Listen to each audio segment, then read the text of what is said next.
नमस्कार बच्चों। आज हम लोग वर्ग 8 हिंदी के पाठ के प्रथम पाठ कविता तू जिंदा है तो जिंदगी की जीत में यकीन कर को हम लोग पढ़ेंगे। और इस कार्यक्रम के लिए विशेष रूप से शिक्षक चौपाल ऑनलाइन सरकारी विद्यालय के प्रति मैं बहुत आभार व्यक्त करता हूं। उन्होंने इस लॉकडाउन और विद्यालय में हड़ताल की वजह से बच्चों की पढ़ाई जो बाधित है उसके लिए उन्होंने बहुत ही बेहतरीन प्रयास किया है। और इससे आशा है कि बच्चे अपने विद्यालय की वास्तविक पढ़ाई की कमी को दूर कर सकते हैं। हालांकि क्लास में जो पढ़ाई होती है उसकी तुलना में यह उनके लिए उतना ज़्यादा कारगर नहीं हो पाएगा। फिर भी यह बहुत अच्छा प्रयास शिक्षक चौपाल ओएसवी का। सबसे पहले बच्चों हम यह जानते हैं कि इसके रचनाकार श्री शंकर शैलेंद्र हैं और इनके बारे में हम लोग यह जान लें कि इन्हें एक सफल कवि, एक गीतकार के रूप में हम लोग जानते हैं। और इनका पूरा नाम शंकर दास केसरी लाल शैलेंद्र था और इनका जन्म रावलपिंडी जो अभी पाकिस्तान में है उस समय भारत में ही था। रावलपिंडी में इनका जन्म हुआ 30 अगस्त 1927 को और इनकी मृत्यु मुंबई में हुई 14 दिसंबर 1966 ईस्वी को। इन्होंने कई कविताएं लिखी और कई गीत लिखा। कविता संग्रह में सबसे प्रमुख न्योता और चुनौती और गीत में अगर कहा जाए तो 1966 में बनी फिल्म तीसरी कसम के गीतों को इन्होंने लिखा। 1963 की प्रसिद्ध फिल्म बंदनी, 1958 की प्रसिद्ध फिल्म यहूदी और 1968 की प्रसिद्ध फिल्म ब्रह्मचारी, ये ऐसे फिल्म हैं जो यादगार फिल्में हैं। इन्होंने कई फिल्मों में गीतों को लिखा, लेकिन ये सारी फिल्में ऐसी हैं जो ऐतिहासिक हैं, काफ़ी प्रसिद्ध हुई ये फिल्में। और इनके जो बोल हैं ये आज भी जनसामान्य लोगों के होठों पर गुनगुनाते पाए जाते हैं। और जब हम इन गीतों को सुनते हैं तो शैलेंद्र जी का चेहरा बरवस याद आ जाता है। और सबसे जो प्रसिद्ध इनके गीत सब कुछ सीखा हमने न सीखी होशियारी, सच है दुनिया वालों कि हम हैं अनारी। इस 1959 ईस्वी में राज कपूर अभिनीत एक फिल्म बनी थी अनारी। उस फिल्म में यह जो गीत है आज भी भारतीय सभ्यता और संस्कृति, हमारी पहचान को विश्व में स्थापित करने में सफल है कि हम भारतीय कितने निश्चल, कितने ईमानदार होते हैं। और यह एक हमारे एक ऐसे विलक्षण गुण को दर्शाने वाले गीत है कि हम भारत के लोग को दुनिया में अनारी लोग कहते हैं, लेकिन हृदय के कितने राजा होते हैं। तो अगर कहा जाए शैलेंद्र जी, एक तरह से उनके बारे में कहा जाए तो उन्होंने जो गीत लिखा, उन्होंने जो कविताएं लिखी वो एक जनसामान्य लोगों को किस तरह से संघर्ष उन्हें करना पड़ता है, वहाँ से उन गीतों को उठाया, कविताओं को उठाया, उनकी जो निजी समस्याएं हैं उन समस्याओं को अपने गीतों में स्थान दिया।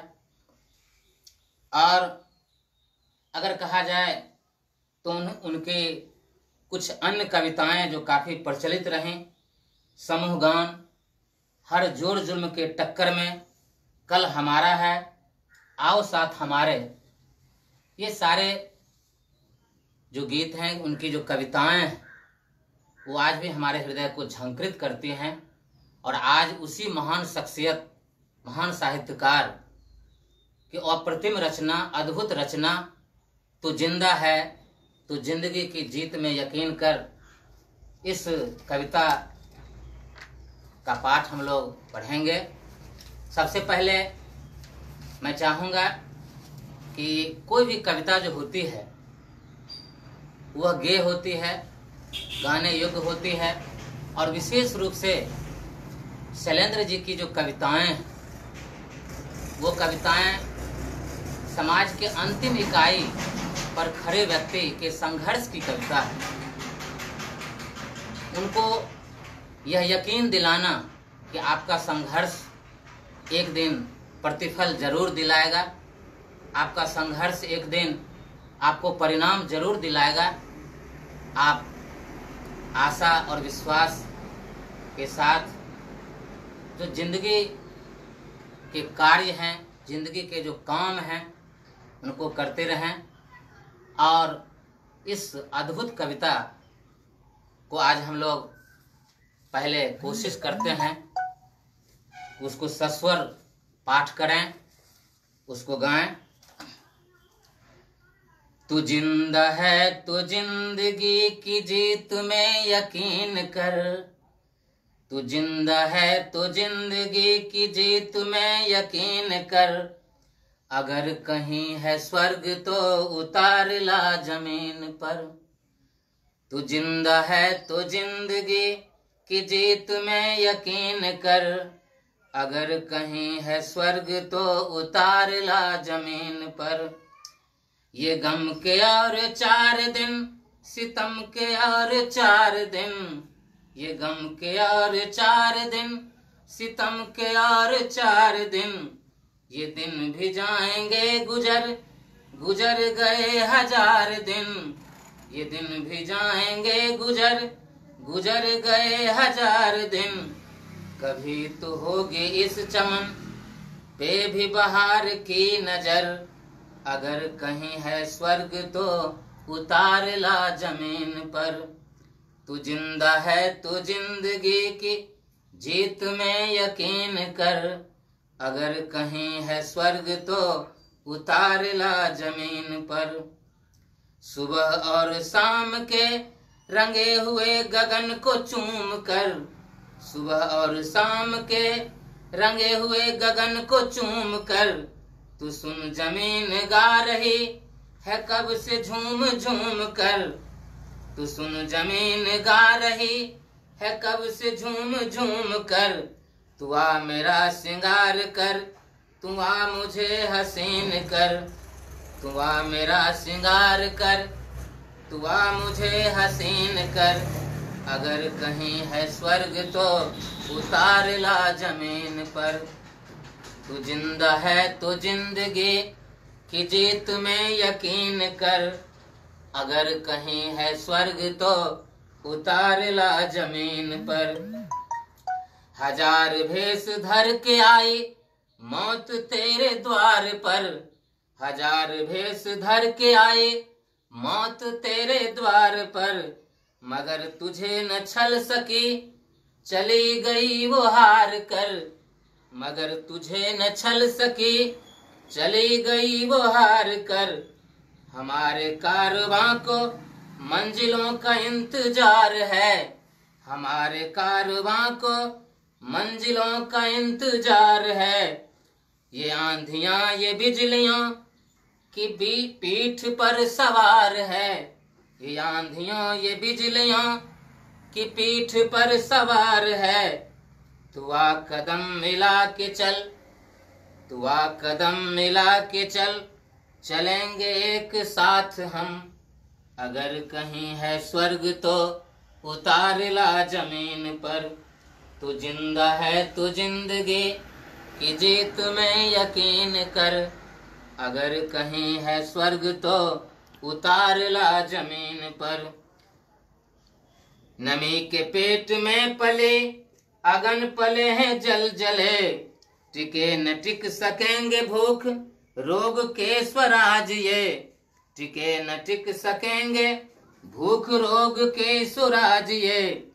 मुसीबतों के सर कुचलें चलेंगे साथ साथ हम, मुसीबतों के सर कुचल चलेंगे एक साथ हम। अगर कहीं है स्वर्ग तो उतार ला जमीन पर, तो जिंदा है तो जिंदगी की जीत में यकीन कर। अगर कहीं है स्वर्ग तो उतार ला जमीन पर, तो जिंदा है तो जिंदगी की जीत में यकीन कर। अगर कहीं है स्वर्ग तो उतार ला जमीन पर। इस तरह से हम इस कविता को गा सकते हैं, गाएंगे। यह मेरा अपना स्वर था। हम किसी भी स्वर में इस कविता को गा सकते हैं, किसी भी स्वर में इस कविता को गुनगुना सकते हैं। और इसके बाद हम लोग यह जानेंगे कि इस कविता के कुछ जो कठिन शब्द हैं उनके अर्थ क्या हैं। सबसे पहले कठिन शब्दों का अर्थ हम जान लेंगे और इसके बाद फिर हम चरणबद्ध तरीके से उसके अर्थ और भावार्थ पर चलेंगे। सबसे पहले हम गम, इस कविता में गम शब्द आया है और गम का अर्थ होता है दुख, पीड़ा, कष्ट।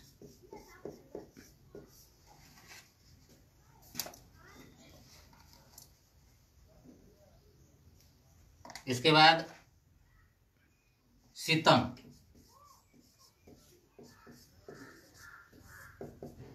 सितम का मतलब अत्याचार,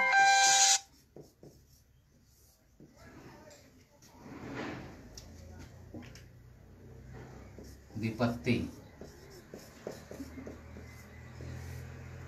संकट।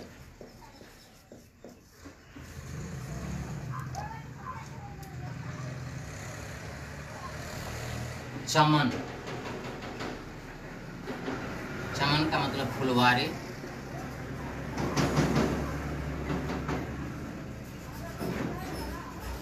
बहार, बहार का मतलब बसंत।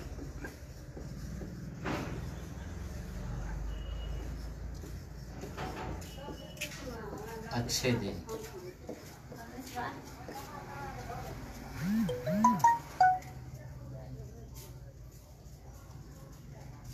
गगन,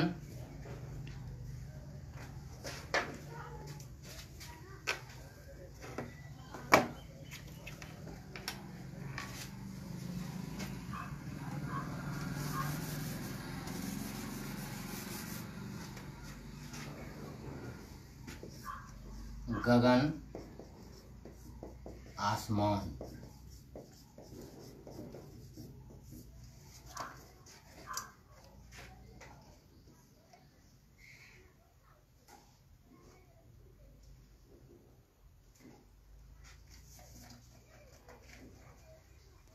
मंजिल मीन्स लक्ष्य।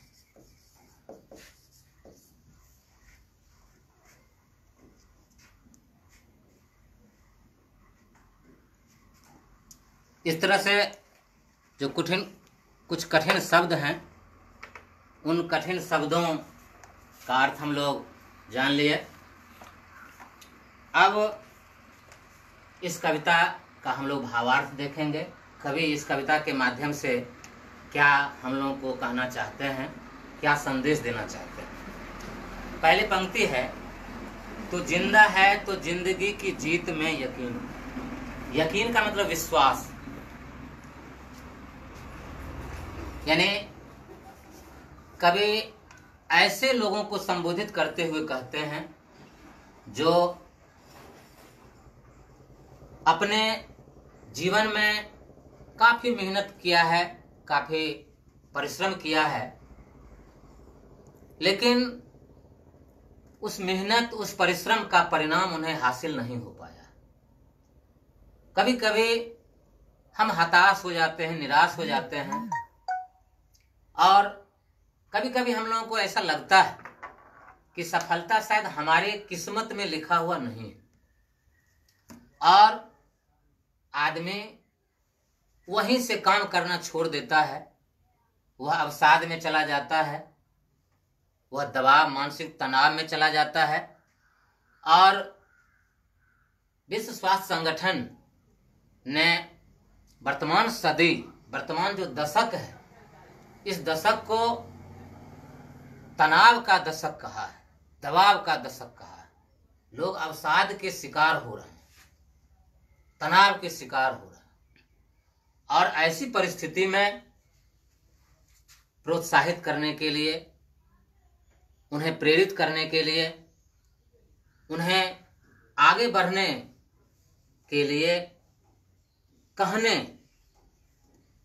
वाले बहुत सारे गीतों को लिखा गया, बहुत सारी कविताएं लिखी गई।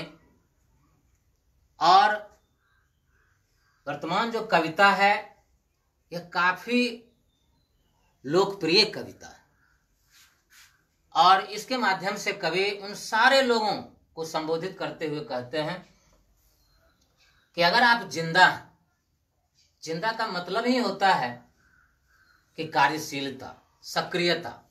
अगर आप जिंदा हैं तो इस बात में विश्वास रखिए, इस बात में यकीन रखिए कि आपको जीत अवश्य मिलेगी। आपके और जीत के बीच हो सकता है कुछ फासला हो सकता है कुछ दूरी हो, लेकिन घबराने की जरूरत नहीं है। जिंदगी में यह विश्वास रखिए कि आपको जीत मिलेगी।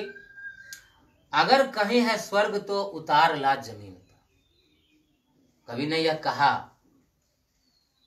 कि स्वर्ग और नरक की कल्पना हमारे भारतीय मनुष्यों ने किया है, और स्वर्ग का मतलब जहां सुख, शांति, समृद्धि, ऐश्वर्य, जहां कोई चिंता, तनाव नहीं। हर कोई स्वर्ग जैसी जिंदगी चाहता है, हर कोई मरने के बाद भी स्वर्ग प्राप्ति चाहता है। और उनका कहना है कि अगर कहीं भी सुख, शांति, ऐश्वर्य, समृद्धि है तो उसे हम इस धरती पर उतार सकते हैं। अपने मेहनत के बल पर, अपने परिश्रम के बल पर हम उस बड़ी से बड़ी सफलता को भी हम प्राप्त कर सकते हैं। इतिहास साक्षी है कि आदमी ने जिस चीज को अपने अंतर मन से ठाना है, दुनिया की कोई ताकत उसे प्राप्त करने से रोक नहीं पाई। कभी इसी विश्वास को फिर से जागृत करते हुए कहते हैं कि ये गम के और 4 दिन, सितम के और 4 दिन। हमारी जिंदगी में जो दुख है, हमारी जिंदगी में जो तकलीफ है, वह बहुत ज्यादा दिनों तक रहने वाला नहीं है। दुनिया की कोई भी चीज अस्थाई नहीं होती। अगर सुख अस्थाई नहीं है तो दुख भी अस्थाई नहीं। आप विश्वास रखिए, चाहे कितनी भी भीषण से भीषण परिस्थिति।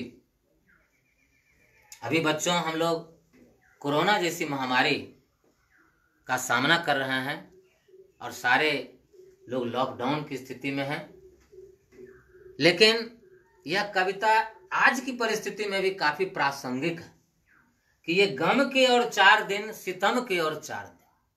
यानी चाहे समस्याएं कितनी भी बड़ी क्यों न, लेकिन आदमी के हौसले के सामने टिक नहीं सकता।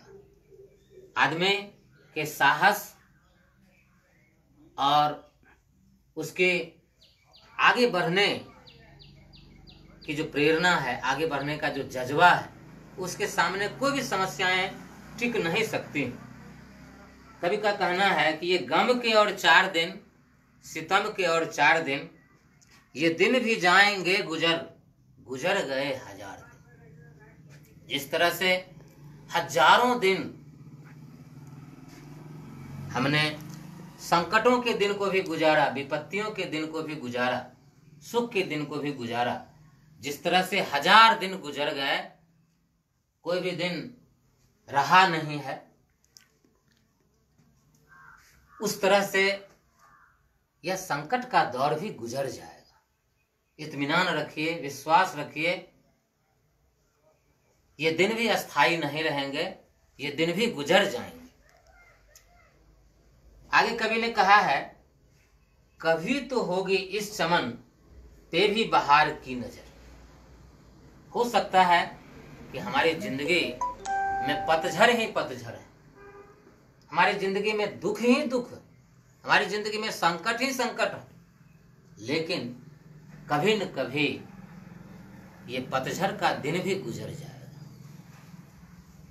ये संकट का दौर भी चला जाएगा और बहार अर्थात बसंत का आगमन भी इस चमन में होगी, इस फुलवारी में होगी। अगर कहीं है स्वर्ग तो उतार ला जमीन पर, तू जिंदा है तो जिंदगी की जीत में यकीन कर, अगर कहीं है स्वर्ग तो उतार ला जमीन पर।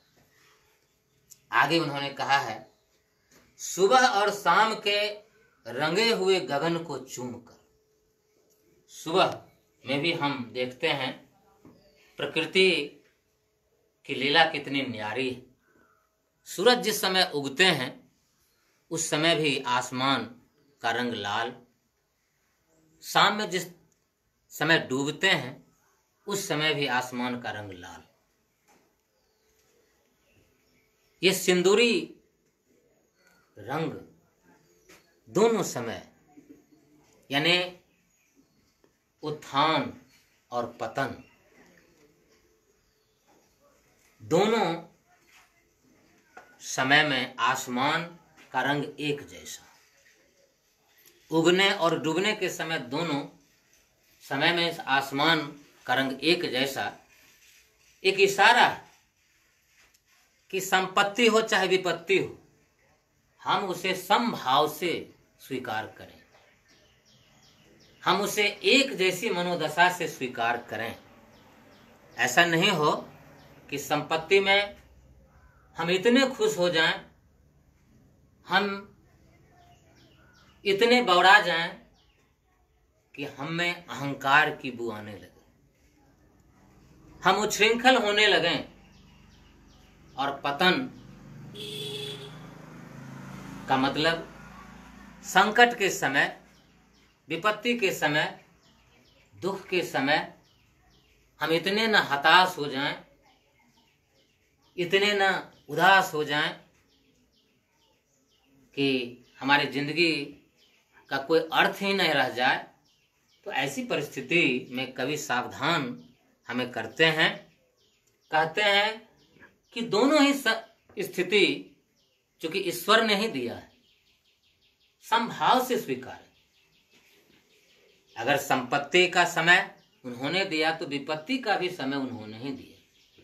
हो सकता है विपत्ति के माध्यम से ईश्वर हमें कुछ संदेश देना चाहते हो, हमें कुछ सिखलाना चाहते हो, हमें कुछ शिक्षा देना चाहते हैं, हमें और भी अधिक मजबूत बनाना चाहते हैं, हमारी क्रियाशीलता को और भी ज्यादा वो मुखर करना चाहते हैं। इसलिए तो कहीं हमें विपत्ति उन्होंने न दिया। तो इसको अगर इस रूप में स्वीकारें, इसको इस भाव से अगर स्वीकारें तो संकट लगेगा ही नहीं, विपत्ति जान ही नहीं पड़ेगी। आगे उन्होंने कहा है, तो सुन जमीन गा रही है कब से झूम झूम कर। हमारी धरती इस सच्चाई की शिक्षा हमें अनंत काल से दे रही है। इस धरती पर हम देखते हैं कभी ग्रीष्म की चिलचिलाती धूप, कभी घनघोर बारिश, कभी ठिठुरती ठंड, तो कभी पतझड़, कभी बसंत। सभी चीजों को समान भाव से प्रकृति स्वीकार करती है और यही तो प्रकृति की सुंदरता है, प्रकृति का अनोखापन कि वो सदियों से झूम झूम करके हमें यह सिखा रही है, तू आ मेरा श्रृंगार कर, तू आ मुझे हसीन कर। कभी कहना चाहते हैं कि हर परिस्थिति में हमारी धरती हमें आमंत्रण देती है कि तू अपने जीवन का जो गीत है, चाहे संकट का दौर हो, चाहे अच्छा दौर हो, हर दौर में तुम अपने होठों के गीतों को भूलो नहीं, होठों की मुस्कुराहट को भूलो नहीं, और प्रकृति का जो सौंदर्य है उसको निरखो, उसको परखो। प्रकृति की जो हरियाली है उस हरियाली में तुम अपना योगदान करो, और यही रास्ता है आगे बढ़ने की। जब हम हर चीज को मुस्कुराहट से स्वीकार करते हैं, हर चीज को खुशी से स्वीकार करते हैं, तो बड़े से बड़े संकट भी बहुत छोटे जान पड़ते हैं और उन संकटों से हम निकल सकते हैं। बच्चों, आज का जो पाठ है इसका समय यहीं समाप्त होने वाला है। मैं अपना परिचय बता दूं, मेरा नाम राजा राम महतो है। मैं हिंदी से नेट क्वालिफाइड हूं और मध्य विद्यालय खोकसाहा, विभूतिपुर प्रखंड, जिला समस्तीपुर, बिहार में शिक्षक के पद पर कार्यरत हूं। और शेष कविता का जो शेष भाग है उसका अर्थ, उसका भावार्थ हम लोग कल पढ़ेंगे। फिर इसी समय आप लोग निश्चित रूप से इस कार्यक्रम में शामिल हो जाएं और इस पाठ को अगले दिन हम लोग शेष भाग को पढ़ेंगे। आपको आज का पाठ कैसा लगा निश्चित रूप से मुझे कहें। मेरा मोबाइल नंबर 99 390 93 048, 99 390 048, ईमेल rrmkho@gmail.com। आप सभी को बहुत बहुत धन्यवाद। नमस्कार।